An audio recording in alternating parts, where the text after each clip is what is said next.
नमस्कार दोस्तों। तो आज के इस वीडियो का टॉपिक है 25 June 1975, the day when the emergency was announced is the darkest day of Indian democracy. यानी 25 जून 1975 जिस दिन इमरजेंसी की घोषणा हुई थी वो भारत के इतिहास का काला दिवस, काला दिन माना जाता है। The untold story. हम सब लोगों ने आज तक पक्ष और विपक्ष दोनों तरफ से दिए गए तर्क को सुना है और हमने समझा है कि इमरजेंसी जो 1975 में लगाई गई थी वो वैध थी, संवैधानिक थी या नहीं थी, और किस तरीके से अपोजिशन लीडर्स ने इस इमरजेंसी का विरोध किया था इत्यादि। लेकिन आज हम ये जानने की कोशिश करेंगे कि कुछ ऐसे तथ्य जो कि शायद हम लोगों को इतिहास में आगे जा कर के देखने या सुनने को ना मिले, उन तथ्यों की जानकारी, उन तथ्यों को इस इमरजेंसी के डिसीजन से रिलेट करके हम देखेंगे कि क्या 25 जून 1975 सही में darkest day of Indian democracy है या नहीं। The untold story begins now. So let's start with what happened on 25 June 1975। क्या हुआ था उस दिन? इंदिरा गांधी, जो कि उस वक्त की प्राइम मिनिस्टर थी, उन्होंने प्रेसिडेंट डॉक्टर फ़खरुद्दीन अहमद जी को एक रिक्वेस्ट भेजी, एक एडवाइस भेजी कि वो इमरजेंसी लगाएं इस देश में और प्रोक्लेम करें under article 352 of Indian constitution Bharat में इमरजेंसी, इस पूरे देश में इमरजेंसी लगाई जाए। ऐसा उन्होंने एक एडवाइस दिया प्रेसिडेंट फ़खरुद्दीन अहमद जी को और उन्होंने पूरे भारत में तत्काल इफेक्ट से ही, इमीडिएट इफेक्ट से ही उन्होंने इमरजेंसी की घोषणा कर दी, जो कि देश और विदेश के अखबारों में छाया रहा और सब जगह पे इसका विरोध होना शुरू हो गया। अब सवाल ये उठता है कि एकाएक ऐसा क्या हुआ 25 जून 1975 को कि हमारी प्रधानमंत्री श्रीमती इंदिरा गांधी को, हमारे राष्ट्रपति को ये एडवाइस देनी पड़ी कि आप इमरजेंसी को प्रोक्लेम करें, इमरजेंसी को लगाएं। ऐसा क्या हुआ? तो जो इंदिरा गांधी जी के जो प्रोक्लेमेशन ऑफ इमरजेंसी के रीजंस उन्होंने जो दिए ऑफिशियली, वो रीजंस थे कि इंडिया वर्सेस पाकिस्तान के बीच में जो युद्ध हुआ था, वो युद्ध की वजह से भारत की इकोनॉमिक कंडीशन थोड़ी वीक थी।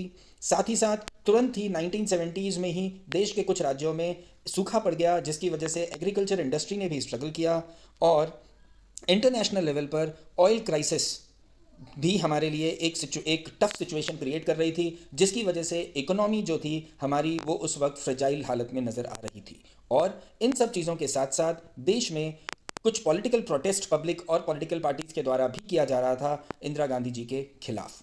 तो ये जो चार मेजर रीजन्स हैं, इनकी वजह से इंदिरा गांधी जी ने इंटरनल डिस्टर्बेंस को क्लॉज बनाते हुए कि देश में डिस्टर्बेंस है, इकोनॉमिक कंडीशन ठीक नहीं है और साथ ही साथ there is a political unrest, इस वजह से उन्होंने प्रेसिडेंट को एडवाइस की कि आप इमरजेंसी को प्रोक्लेम करें। अब हमारे लिए ये जानना भी ज़रूरी है कि जो प्रोटेस्ट हो रहे थे वो क्यों हो रहे थे, क्या वजह थी कि 1966 के बाद से, जब से इंदिरा गांधी जी ने सत्ता संभाली थी, प्रोटेस्ट हो रहे थे। तो कुछ कंट्रोवर्शियल डिसीजंस जो कि इंदिरा जी ने लिए भी एक इंपॉर्टेंट रोल प्ले करते हैं अपोजिशन के प्रोटेस्ट की वजह। सो इंदिरा गांधी जी के जो कंट्रोवर्शियल डिसीजन थे, उनकी सरकार के जो कंट्रोवर्शियल डिसीजन थे, उनको आप इस तरीके से समझिए कि आज तक हमारे देश में लगभग 100 प्लस टाइम्स हमारे देश के कॉन्स्टिट्यूशन को अमेंड किया गया है 75 सालों में। हाउएवर, इंदिरा जी का जो रूल था 10 सालों का इमरजेंसी से पहले 1966 से लेकर 1975 तक में, इंदिरा जी ने कुल मिलाकर के 19 अमेंडमेंट्स कर दिए थे। यानी हमारे संविधान में 19 अमेंडमेंट्स कर दिए थे। और इतना ही नहीं, जब हमारा देश में इमरजेंसी लागू थी उस समय पे भी इंदिरा जी ने 6 नए अमेंडमेंट्स किए थे हमारे कॉन्स्टिट्यूशन में। यानी 1966 से लेकर के 1977 तक 11 सालों में कुल मिलाकर के 25 प्लस अमेंडमेंट्स किए गए इंदिरा गांधी जी के सरकार के द्वारा। ये जो अमेंडमेंट्स थे, ये कई बार एक तरफा अमेंडमेंट्स भी दिखाई दिए, जहां पर जुडिशरी के साथ कॉन्फ्लिक्ट एक बहुत बड़ा रीज़न था। आप लोगों को शायद पता ना हो कि एक कॉन्सेप्ट हुआ करता था प्रिवी पर्स का। प्रिवी पर्स यानी एक ऐसा कंपनसेशन जो कि हमारे देश ने प्रॉमिस किया था उन राजाओं, महाराजाओं, रजवाड़ों, उन नवाबों को जिन्होंने अपने स्टेट को 1947 में मर्ज करके रिपब्लिक ऑफ इंडिया में मर्ज कर दिया था और अपने स्टेट को हमारे देश को सौंप दिया था। उसके बदले में हमारी सरकार ने उन्हें कुछ पैकेज प्रोवाइड किया था जिसे हम प्रिवी पर्स के नाम से जानते हैं। और all of a sudden Indira Gandhi ji ने उस प्रिवी पर्स को ही बंद कर दिया, जबकि सुप्रीम कोर्ट ऑफ इंडिया ने प्रिवी पर्स के अगेंस्ट में, इंदिरा गांधी के डिसीजन के अगेंस्ट में रूलिंग पास ऑन की थी। और उसके बावजूद भी एक स्पेशल अमेंडमेंट के थ्रू इंदिरा गांधी की गवर्नमेंट ने प्रिवी पर्स को बंद करा दिया।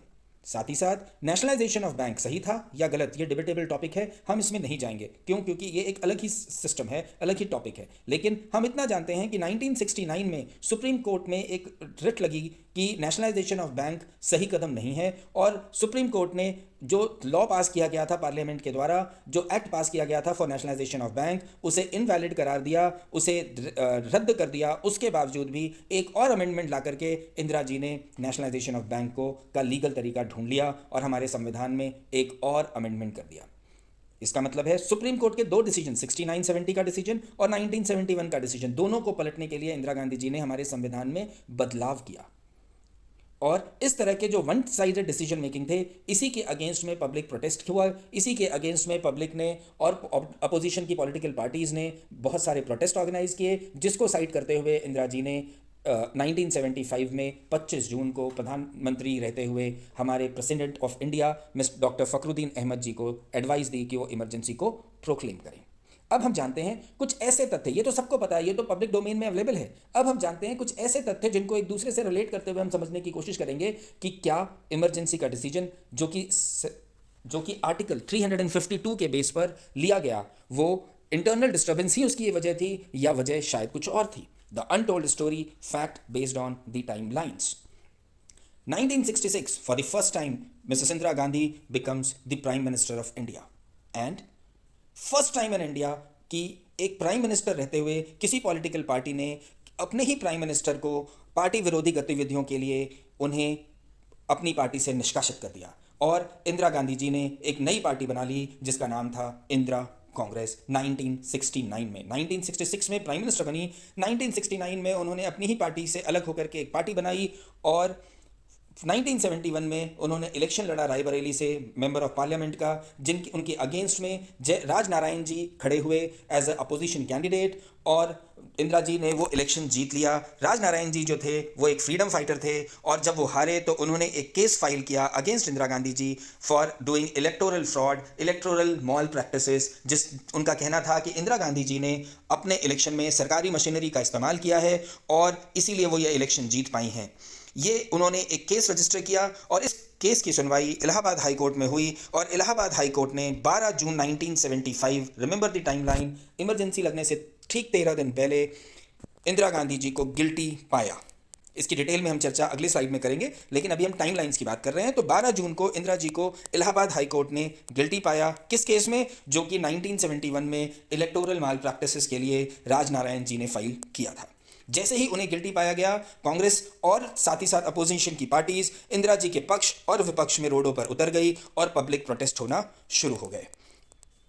देन इंदिरा जी ने डिसाइड किया कि वो सुप्रीम कोर्ट जाकर के हाई कोर्ट के डिसीजन का स्टे मांगेंगी, लेकिन अनफॉर्चुनेटली ऑन 24 जून 1975, इमरजेंसी लगने से ठीक एक दिन पहले सुप्रीम कोर्ट ने इलाहाबाद हाई कोर्ट के जजमेंट को अपहेल्ड किया और उस जजमेंट को उन्होंने माना और उसे कंटिन्यू किया, लेकिन इंदिरा गांधी जी को प्राइम मिनिस्टर बने रहने दिया। ये चीज़ 24 जून 1975 को हुई और सुप्रीम कोर्ट ने कहा कि मेंबर ऑफ पार्लियामेंट तो इंदिरा जी नहीं रह सकती, लेकिन अगर पार्लियामेंट के रूल्स के हिसाब तक जब तक वो प्राइम मिनिस्टर रह सकती हैं तब तक रखा जा सकता है उन्हें एज अ प्राइम मिनिस्टर। तो क्या हुआ था इस कोर्ट में? 12 जून को इलाहाबाद हाई कोर्ट ने क्या कहा था? इलाहाबाद हाई कोर्ट ने कहा था कि इंदिरा गांधी जी इलेक्टोरल माल प्रैक्टिसेस के लिए गिल्टी हैं। उनकी जो रायबरेली से जो वो इलेक्शन जीती हैं वो इनवैलिड है और साथ ही साथ इंदिरा गांधी जी को सरकारी मशीनरी का गलत इस्तेमाल करने के लिए, इलेक्टोरल माल प्रैक्टिसेस के लिए का इस्तेमाल करने के लिए उन्हें 6 साल के लिए इलेक्शन लड़ने से भी बार कर दिया था। यानी वो अगले 6 साल तक 1975 से लेकर के 1981 तक इलेक्शंस फाइट नहीं कर सकती थी, मेंबर ऑफ पार्लियामेंट नहीं बन सकती थी। इंदिरा गांधी जी ने इस डिसीजन के अगेंस्ट में सुप्रीम कोर्ट में अपील की, लेकिन सुप्रीम कोर्ट से भी उन्हें निराशा ही मिली। सुप्रीम कोर्ट ने उनके एमपी प्रिविलेजेस, उनके पार्लियामेंट में वोटिंग राइट्स, इन सबको इमीडिएट इफेक्ट से ख़त्म कर दिया और हाउएवर उन्होंने उन्हें प्राइम मिनिस्टर कंटिन्यू रहने दिया और कहा कि ये पार्लियामेंट का डिसीजन है, पार्लियामेंट की लॉ मेकिंग है जो डिसाइड करेगी, प्रेसिडेंट डिसाइड करेंगे उनके प्राइम मिनिस्टर के कुर्सी का फ्यूचर। तो ठीक इमरजेंसी से एक दिन पहले जैसे ही ये डिसीजन आया, उसके तुरंत बाद अगले ही दिन इंदिरा जी ने then president doctor Fakhruddin Ahmed ji को उन्होंने एडवाइस किया कि under article 352 of Indian constitution आप प्रोक्लेम करें इमरजेंसी को on the ground of internal disturbance on 25 June 1975। Remember, 2 बार पहले जब इंदिरा जी की खुद की मेंबरशिप, खुद के इलेक्टोरल कैंपेन्स के ऊपर कोई प्रॉब्लम नहीं थी, तब तो उन्होंने अमेंडमेंट करके सुप्रीम कोर्ट के डिसीजंस को ओवर रूल कर दिया, लेकिन जैसे ही उनके खुद के ऊपर ये चीज़ आई उन्होंने तुरंत ही इमरजेंसी लगा दी और इमरजेंसी लगा दी गई 25 जून 1975 को। Now let us look at what happened in emergency.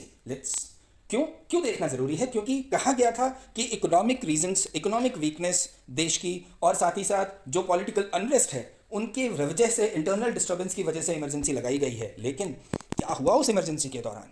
सबसे पहले तो जितने भी अपोजिशन के लीडर्स थे सबको अरेस्ट करके जेल में डाल दिया गया और ज़्यादातर समय 21 महीने वो जेल में ही रहे। बड़े बड़े लीडर्स लाइक मोरारजी देसाई जो कि आगे चल के प्राइम मिनिस्टर बने, अटल बिहारी वाजपेयी जो आगे चल के प्राइम मिनिस्टर बने, मिस्टर आडवाणी जो कि उप प्रधानमंत्री बने, जेपी, इन सब लोगों को अरेस्ट करके जेल में डाल दिया गया और हमारे देश के सिटीजन्स की जो फंडामेंटल राइट्स हैं, हमारे जो मौलिक अधिकार हैं हमारे देश के अंदर, उसे सस्पेंड कर दिया गया इस इमरजेंसी के पीरियड में। साथ साथ संजय गांधी जी द्वारा एक फोर्स कैंपेन चलाया गया नसबंदी का, जो कि हमारे देश में चलाया गया, बहुत ही पैनिकिंग सिचुएशन जिसने क्रिएट की। संजय गांधी जी द्वारा ये फोर्स्ड नसबंदी का प्रोग्राम चलाया गया।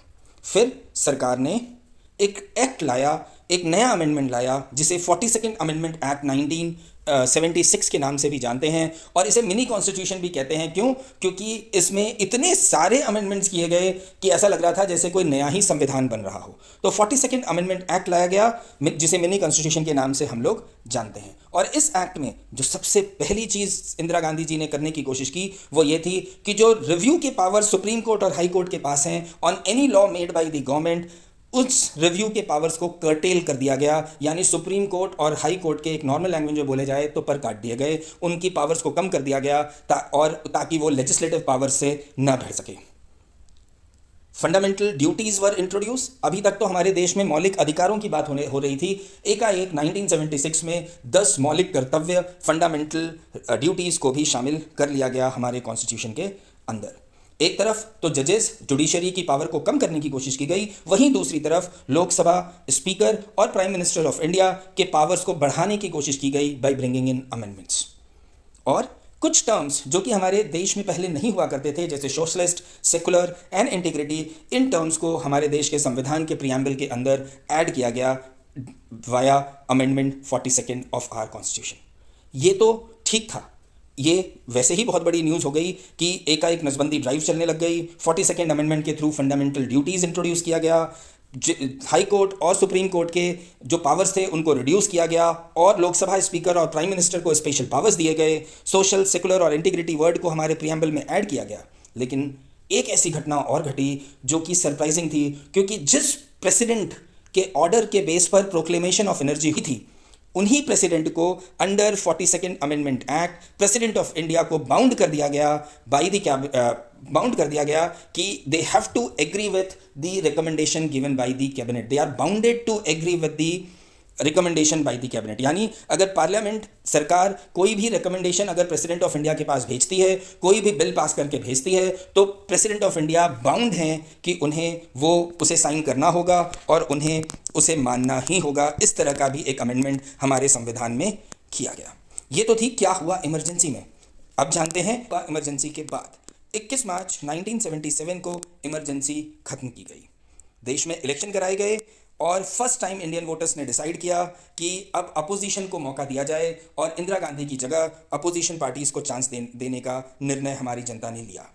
मिस्टर मोरारजी देसाई हमारे देश के पहले नॉन कांग्रेस प्रधानमंत्री बने और 1978 में उन्होंने 44th अमेंडमेंट लेकर के आए, जिसको लाने की जो मेजर वजह थी वो ये थी कि कुछ प्रोविजंस जो कि अमेंडमेंट 42 में किए गए थे उन्हें नल ऑन वॉइड किया जा सके और जुडिशियरी यानी हाई कोर्ट और सुप्रीम कोर्ट को जो पावर्स जो उनसे लिए गए थे उन्हें वापस लौटाए जा सकें, ताकि जो 4 पिलर्स हैं इंडियन कॉन्स्टिट्यूशन के, जो हमारे देश के लोकतंत्र के जो 4 पिलर्स हैं, वो उनमें एक आपसी सामंजस्य बैठाया जा सके, लेजिस्लेटिव और जुडिशियल पावर्स को सामंजस्य में लाया जा सके। इसलिए 44th अमेंडमेंट को 1978 में पास किया गया।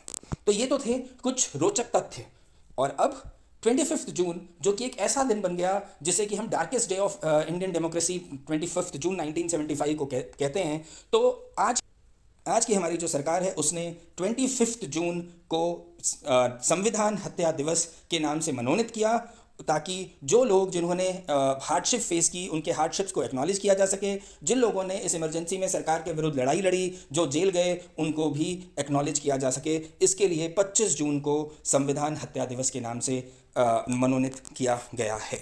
तो ये तो तो ये तो थे कुछ ऐसे रोचक तथ्य, कुछ ऐसी कहानियां, कुछ ऐसे तथ्य जो कि शायद हमें नहीं पता थे। अब डिसाइड आपको करना है कि जो रीज़न इंदिरा जी ने दिया था कि internal disturbance, economic weakness in the country, political unrest, law and order में प्रॉब्लम होने की वजह से इमरजेंसी लगाई गई है, वो सही है, या फिर जो एक नैरेटिव अपोजिशन का उस वक्त जिन लोगों ने इमरजेंसी का विरोध किया था, जो एक नैरेटिव उनका था कि इंदिरा जी ने तानाशाही की सरकार चला रही थी, और इंदिरा जी को जब सुप्रीम कोर्ट ऑफ इंडिया ने उनको रायबरेली से उनकी इलेक्शन को नल एंड वॉइड घोषित कर दिया, और उनके प्राइम मिनिस्टर की पोजीशन के ऊपर जब एक खतरा नजर आने लगा, और साथ ही साथ उन्हें यह भी खतरा नजर आने लगा कि अगले 6 सालों तक वो दोबारा से इलेक्शन फाइट नहीं कर सकेंगी, तो उससे सेफगार्ड करने के लिए इस इमरजेंसी को हमारे देश के ऊपर लगाया गया।